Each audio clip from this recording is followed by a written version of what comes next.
है एक ऐसे सीन को दिखाते हुए जिसमें आसमान से कुछ लोग गिर रहे होते हैं और उसमें डैन भी होता है। ये सब लोग पानी में गिरते हैं और जब डैन पानी से बाहर आता है तो उसके हाथ में गन होती है, जैसे ये लोग कोई वॉर लड़ने वाले हों। और फिर यहाँ से हमें सीन 28 साल यानी 28 इयर्स पहले का दिखाया जाता है। हम डैन को ही देखते हैं और उस बेटे की बर्थडे थी तो इस वजह से डैन उसके लिए काफी ज्यादा गिफ्ट लेकर आया था। तभी उसकी वाइफ उसे बताती है कि डैन के फादर का लेटर आया है अपनी ग्रैंड डॉटर यानी डैन की बेटी के लिए। तो डैन अपनी वाइफ से कहता है, मैंने आपको कितनी बार कहा कि मुझे उनके ग्रीटिंग्स की कोई जरूरत नहीं है और वो भूल जाएं कि उनकी कोई ग्रैंड डॉटर भी है। डैन एक बायोलॉजिस्ट होता है लेकिन आजकल वो टीचिंग कर रहा होता है जिसमें उसका ज्यादा इंटरेस्ट नहीं होता। तो वो किसी जॉब के इंटरव्यू के लिए जा रहा होता है जो रिसर्च रिलेटेड होती है, लेकिन वहां जाने से पहले ही उसे रिजेक्शन कॉल आ जाती है जिसकी वजह से वो काफी ज्यादा एग्रेसिव हो जाता है क्योंकि उसका दिल टूट चुका था। घर में वापस आता है और अपनी बेटी के साथ टीवी देखने लगता है जिस पर कोई फुटबॉल मैच लगा होता है। और तभी हम एक बहुत सरप्राइजिंग सीन देखते हैं कि स्टेडियम में एक एक्सप्लोजन होता है जिससे बहुत सारी लाइट बाहर आती है और साथ साथ कुछ लोग भी, उन लोगों ने आर्मी यूनिफॉर्म पहना होता है जैसे वो आर्मी के ही लोग हों। को लीड कर रही थी एक लड़की जिसका नाम था लेफ्टिनेंट हार्ट। वो काफी ज्यादा ब्रेव लग रही होती है। वो वहाँ के लोगों से बात करने लगती है कि हम फ्यूचर से आए हैं, फ्यूचर में एक बहुत बड़ी वॉर छिड़ गई है और उसके लिए हमें आप लोगों की जरूरत है। जितने ज्यादा लोग हमारे साथ आ सके उतनी ही जल्दी हम इस वॉर पे काबू पा सकेंगे यानी इसको कंट्रोल कर सकेंगे। अब इस बात को सीरियस लेते हुए गवर्नमेंट काफी ज्यादा लोग इनके साथ भेज देती है क्योंकि वाकई फ्यूचर में कोई वॉर छिड़ गई थी और उससे लड़ना बहुत जरूरी था। अगर फ्यूचर की इस वॉर को खत्म ना किया जाता तो फ्यूचर में कोई भी इंसान बाकी ना बचता, न उनके रहने के लिए कोई भी जगह सूटेबल रहती। अब 1 साल का वक्त गुजर चुका था। लोग वॉर लड़ने के लिए जाते रहते लेकिन वहाँ जाते ही काफी ज्यादा लोग मारे जाते और जो वापिस आते प्रेजेंट में वो बहुत कम लोग होते जिसकी वजह से उनकी फैमिलीज भी काफी दुखी हो जाती और लोग सोचते कि हम जाएं कि ना जाएं। फिर एक दिन डैन एज यूजुअल स्कूल जाता है। ना तो उसका पढ़ाने का दिल कर रहा होता है उस दिन, ना ही बच्चों का पढ़ने का। तो डैन सब बच्चों से कहता है कि ठीक है हम किसी और चीज को डिस्कस करते हैं। लेकिन तभी उसे एक मैसेज रिसीव होता है। कोई उसे रिसर्च सेंटर बुला रहा होता है कि हमें आपकी जरूरत है, फौरन वहाँ पहुँचे। अब डैन सीधा वहाँ पर जाता है। वहाँ पर जाते ही डैन को पकड़ लिया जाता है।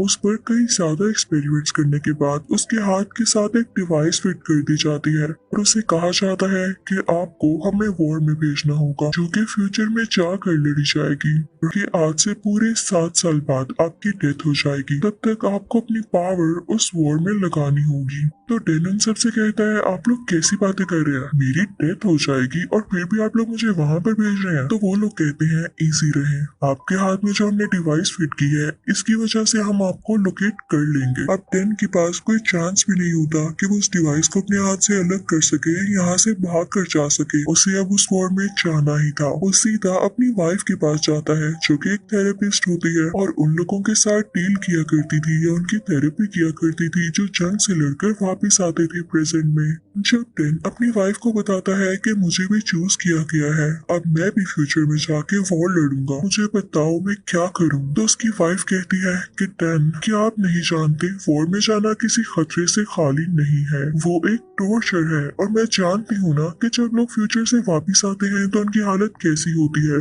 मैं उनसे डील करती हूँ, ये हालत मुझसे देखी नहीं जाती, मैं आपको जाने नहीं दे सकती। तो डेन कहता है कि मैं भी यही चाहता हूँ, हमारी एक छोटी सी बेटी है, मैं मरना नहीं चाहता। तो डेन की वाइफ कहती है तो हम यहाँ से भाग चलते हैं, किसी को खबर नहीं होगी। तो डेन कहता है कि नहीं हम भाग भी नहीं सकते, उन्होंने मेरे हाथ में एक ऐसी डिवाइस लगाई है जिससे वो मुझे कहीं पर भी लोकेट कर सकते हैं, चाहे मैं यहाँ हूँ या फ्यूचर में। तो डेन की वाइफ कहती है ये बहुत अजीब बात है लेकिन इसका सोल्यूशन है मेरे पास, आपके फादर। कहता है कि मैं तुम्हें पहले भी बता चुका हूँ, मुझे अपने फादर की कोई हेल्प नहीं चाहिए। लेकिन डेन की वाइफ उसे समझाती है कि इसको निकलवाने के लिए तुम्हें उनकी मदद की जरूरत पड़ेगी।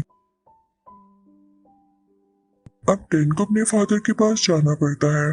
आप भी सोच रहे होंगे कि टेन अपने फादर से इतनी हेट क्यों करता है, उनको पसंद क्यों नहीं करता। वो इसलिए कि टेन जब बहुत छोटा था तो टेन के फादर उसे और उसकी मदर को छोड़ गए थे। खैर अब टेन अपने फादर के पास पहुंचता है, जिनकी पर्सनैलिटी काफी डिसेंट लग रही होती है क्योंकि वो भी आर्मी में रह चुके थे, लेकिन अब अपने शौक के लिए प्लेन्स उड़ाया करते थे। टेन उनके पास जाके कहता है कि मुझे इस डिवाइस को हटवाना है, तो वो कहते हैं कि इसे इधर लेकर आओ, मैं इसे बड़े आराम से निकाल दूंगा। लेकिन तभी टेन पास्ट की बातें छेड़ देता है कि जब आप हमें छोड़ कर गई तब आपको ख्याल क्यों नहीं आया, जिसको सुनकर टेन के फादर को गुस्सा आ जाता है और टेन भी कुछ कम जिद्दी नहीं था, तो वो इस डिवाइस को बगैर निकलवाए ही वापिस आ जाता है और अपनी वाइफ के पास जाकर कहता है कि और कोई चारा नहीं, मुझे अब चुन ही लिया गया है तो मुझे वॉर में जाना होगा। तो टेन की वाइफ काफी सैड हो जाती है और कहती है अगर आपने भी इस डिसीजन को मान लिया है तो मैं आपको कैसे रोक सकती हूँ, अपना ख्याल रखिएगा। लेकिन हमारी बेटी के बारे में मैं कुछ नहीं कह सकती,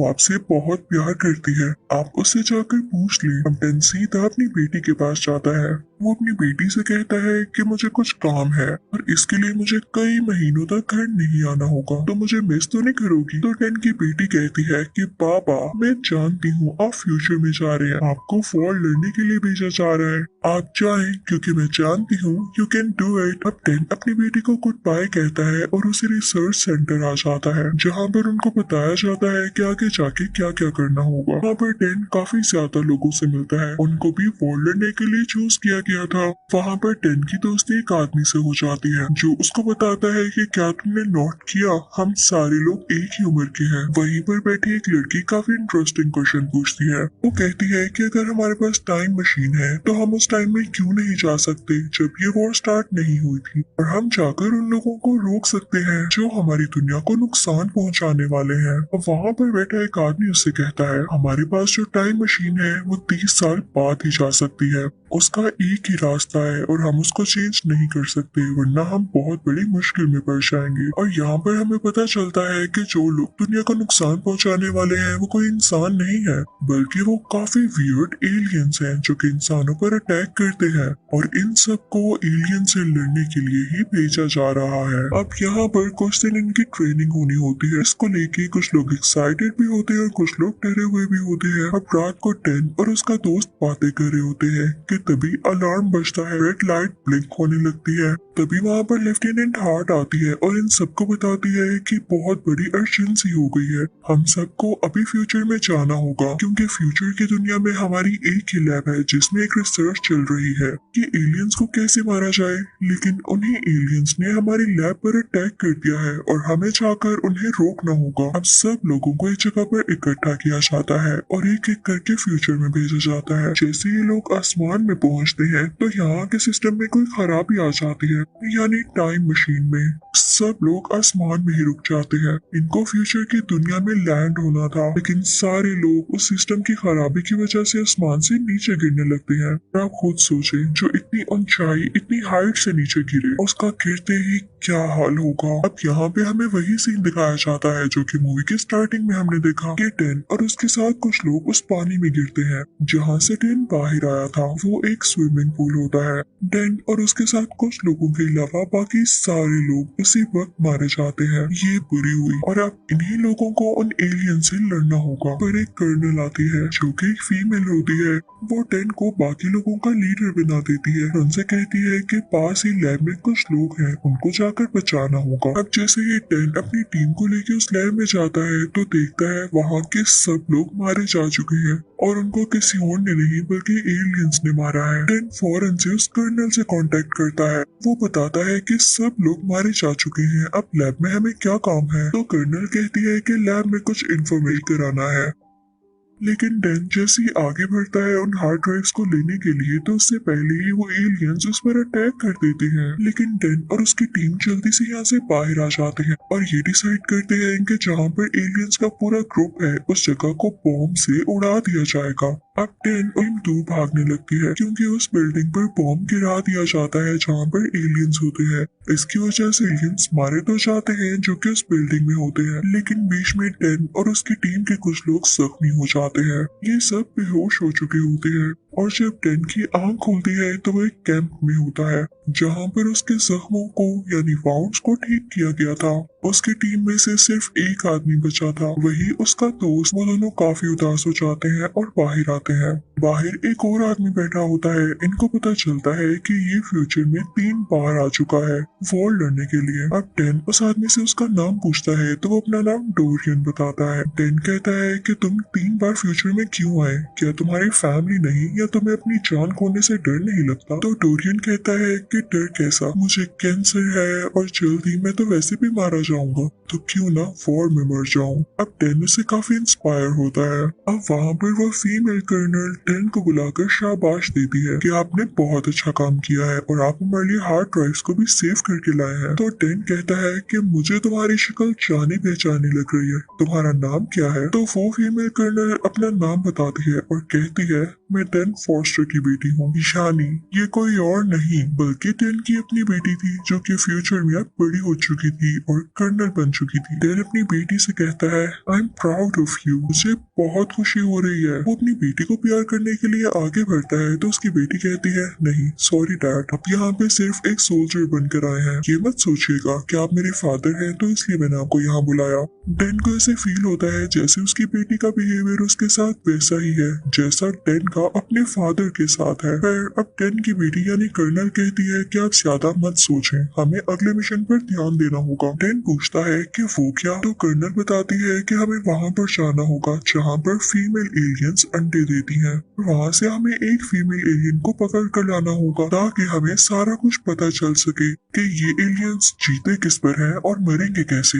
अब कर्नल और टेन हेलीकॉप्टर में बैठ के उस जगह जाने लगते हैं। तो रास्ते में कर्नल अपने फादर यानी टेन को बता रही होती है कि देखते ही देखते एलियंस बहुत ज्यादा होते जा रहे हैं, हमें इसको रोकना होगा वरना जल्द ही ये एलियंस इतने ज्यादा हो जाएंगे कि सब इंसानों को मार डालेंगे और उनको खा भी लेंगे। फाइनली ये लोग वहाँ पर पहुँच जाते हैं। अब कर्नल अपने डैड टेन से कहती है कि आप ऊपर हेलीकॉप्टर में ही रुके, मैं नीचे जाती हूँ और बाकी लोगों की हेल्प करती हूँ उस फीमेल को पकड़ने के लिए। अब ये सब लोग उस फीमेल एलियन को केज में डालने की कोशिश कर रहे होते हैं लेकिन वो काफी स्ट्रॉन्ग होती है, किसी के हाथ नहीं आ रही होती। इतनी ही देर में बाकी एलियंस को भी पता चल जाता है और वो इन पर अटैक करने के लिए आगे बढ़ते हैं। तो टेन के दिल को कुछ होता है कि कहीं मेरी बेटी को कुछ ना हो जाए, वो भी फौरन से नीचे उतर जाता है। लेकिन तब तक उन लोगों ने उस फीमेल एलियन को केज में डाल दिया होता है और एक हेलीकॉप्टर के थ्रू से भेज दिया जाता है। लेकिन इससे पहले कि कर्नल और टेन हेलीकॉप्टर में जाते बाकी के एलियंस दूसरे हेलीकॉप्टर्स को तबाह कर चुके थे। तो अब इनको एक गाड़ी पकड़नी पड़ती है, इसमें ये लोग चलने लगते हैं और एलियंस भी इनके पीछे पीछे होते हैं। अब ये लोग बहुत मुश्किल से